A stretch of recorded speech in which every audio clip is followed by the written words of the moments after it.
Masih di Kompas Bisnis, Saudara. 6 bulan ke depan, keyakinan konsumen terhadap ekonomi kan menurun.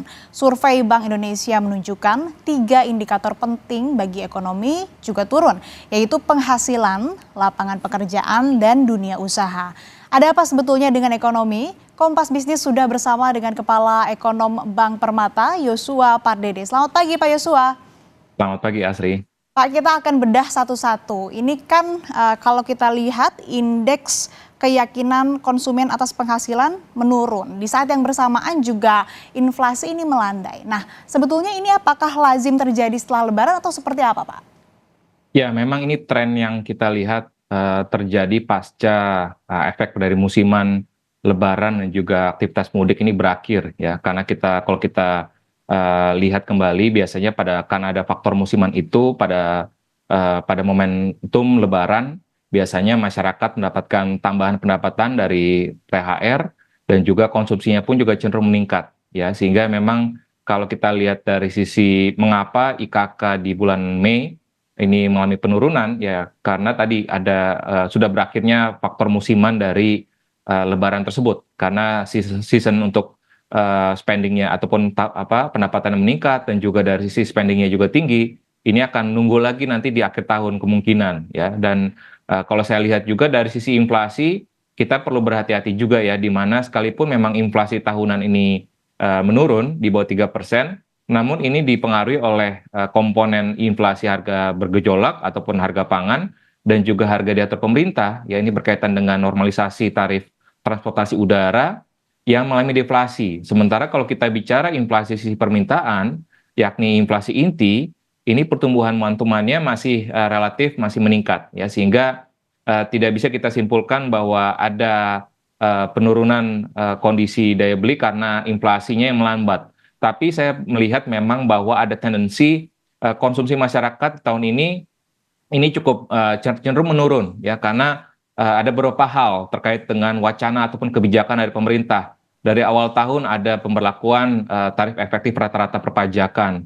Lalu juga di saat bersamaan harga pangan sebelum Lebaran trennya meningkat. Lalu belum lagi juga dengan inflasi pendidikan ya. Terakhir juga terkait dengan potongan-potongan untuk karyawan ya, ini berkaitan dengan tapera ya, sehingga ini memberikan kekhawatiran ya dalam 6 bulan ke depan ini. Sepertinya tadi ada yang disebutkan bahwa dari sisi penghasilan ya dan juga ketersediaan lapangan kerja ini dan kegiatan usaha ini cenderung menurun. Nah, ini sebenarnya agak sedikit berbeda kalau kita lihat surveinya dari Kementerian Perindustrian ya terkait dengan indeks kepercayaan industri. Nah, ini justru malah berkebalikan ya, bahwa kalau kita lihat bagaimana kondisi kegiatan usaha ini yang cenderung meningkat, bahkan porsinya meningkat di bulan Mei ya. Lalu juga yang kondisi kegiatan usahanya cenderung stabil ya, tapi yang kondisi kegiatan usaha menurun ini juga menurun. Jadi artinya datanya agak mix ya, tapi saya mengira ataupun menduga bahwa adanya kekhawatiran dari masyarakat ini dipengaruhi tadi oleh pendapatannya tidak meningkat, namun ada beban biaya hidup yang meningkat karena banyak potongan-potongan dan juga ada faktor misalkan kemarin ada wacana pemerintah juga mengkaji harga BBM, lalu juga ada implementasi rencana penyesuaian tarif cukai dan juga minuman bermanis dalam kemasan. Belum lagi tahun depan juga ada kenaikan tarif PPN dan juga ada rencana kenaikan tarif cukai hasil tembakau, sehingga berbagai kenaikan harga tersebut ini dikhawatirkan bisa mempengaruhi ya spending dari masyarakat khususnya kelas menengah.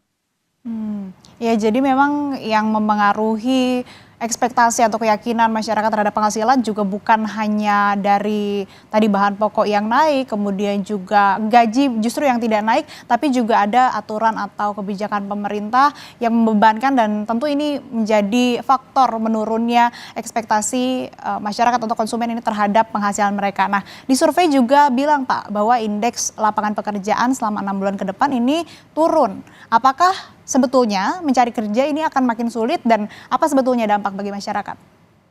Ya, memang fenomena ini kita tidak bisa pungkiri lagi ya terkait dengan bagaimana produktivitas dari tenaga kerja.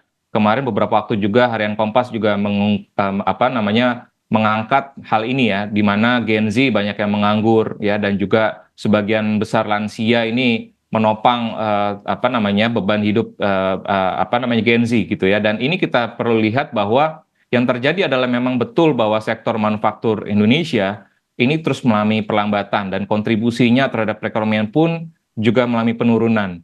Dan di saat bersamaan ini investasi ataupun kinerja sektor-sektor yang padat modal ini cenderung meningkat cukup signifikan ya, sehingga yang perlu kita lihat juga adalah bahwa sekalipun memang ada peningkatan dari sisi investasi dan juga pembangunan infrastruktur dan lain sebagainya, namun dampaknya kepada sektor manufaktur yang dapat menyerap tenaga kerja dalam jumlah besar ini juga cenderung terbatas. Dan di saat bersamaan pun juga dari sisi kualitas ya, kualitas produktivitas dari tenaga kerja Indonesia ini juga terbatas ataupun cenderung tidak ada peningkatan ya, dari PISA skor kita cenderung masih mengalami tren menurun, lalu juga dari sisi labor productivity terhadap labor cost kita ini cenderung relatif rendah gitu, sehingga inilah yang menjadi penyebab mengapa kemarin beberapa investasi misalkan investasi besar-besaran dari Tesla ataupun dari apa namanya beberapa manufaktur global dunia ini malah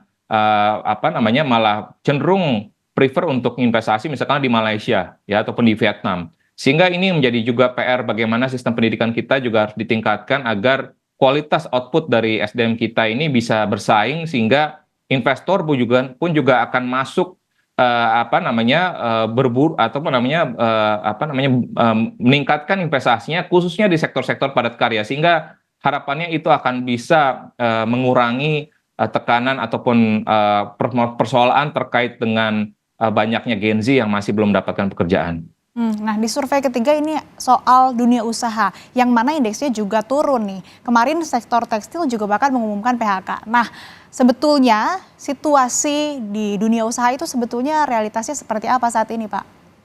Ya, memang kalau kita bicara sektor dunia usaha ini tidak bisa kita pukul rata ya. Kejadian di sektor tekstil ini sama kondisinya misalkan di sektor petrokimia ataupun di sektor hilirisasi mineral dasar, di sektor makanan minuman ya, dan di sektor jasa misalkan akomodasi makanan minuman ini cenderung berbeda ya, karena kita tahu bahwa sektor tekstil ini ataupun manufaktur tekstil ini cenderung juga sama trennya dengan sektor manufaktur secara nasional ini mengalami perlambatan ya dari sisi kinerjanya, dan ini terutama ya karena tadi faktornya dari tingginya ataupun kenaikan upah minimum provinsi ya, sehingga para pelaku usaha pun juga akhirnya berupaya untuk merelokasi misalkan ke daerah-daerah yang tingkat UMP-nya relatif masih rendah. Dan tapi itu pun juga belum cukup, karena kalau kita lihat yang tekstil yang ekspor oriented ini juga globalnya pun juga kita tahu saat ini sedang tidak baik-baik saja ya, kinerja ekspornya juga menurun,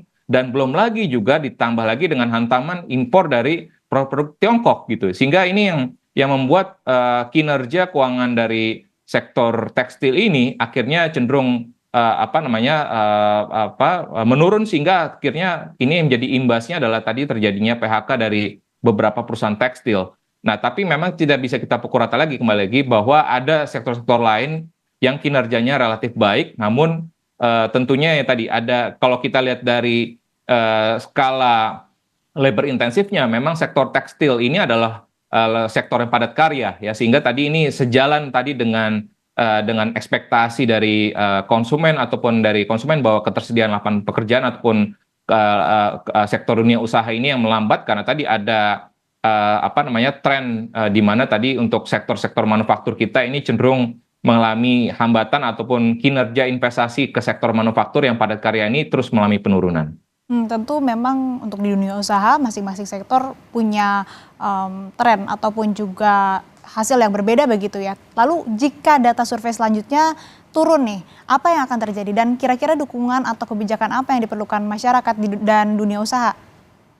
Yang terpenting adalah bagaimana menjaga level confidence tadi ya dari sisi pemerintah khususnya, karena kalau kita lihat dalam beberapa bulan terakhir ini cukup banyak ya beberapa wacana kebijakan yang mau diambil pemerintah ya, namun dibatalkan lalu juga mau dikaji ulang gitu ya, sehingga ini yang tadi memberikan apa namanya dampak yang cukup negatif tadi pada kekhawatiran confidence level dari konsumen sendiri, dan juga terkait dengan apa namanya evaluasi ataupun penyesuaian dari tarif harga-harga di atas pemerintah, ya tarif BBM, lalu juga tahun depan PPN dan juga terkait dengan tarif cukai hasil tembakau, ini benar-benar harus dievaluasi oleh pemerintah. Belum lagi juga dengan rencana pemerintah yang ingin mendorong kenaikan dari tax ratio gitu ya, sehingga ini juga menjadi tentunya menjadi berdampak juga ya kepada tingkat confidence level dari sisi sektor dunia usaha. Jadi tentunya bagaimana sekali lagi pemerintah perlu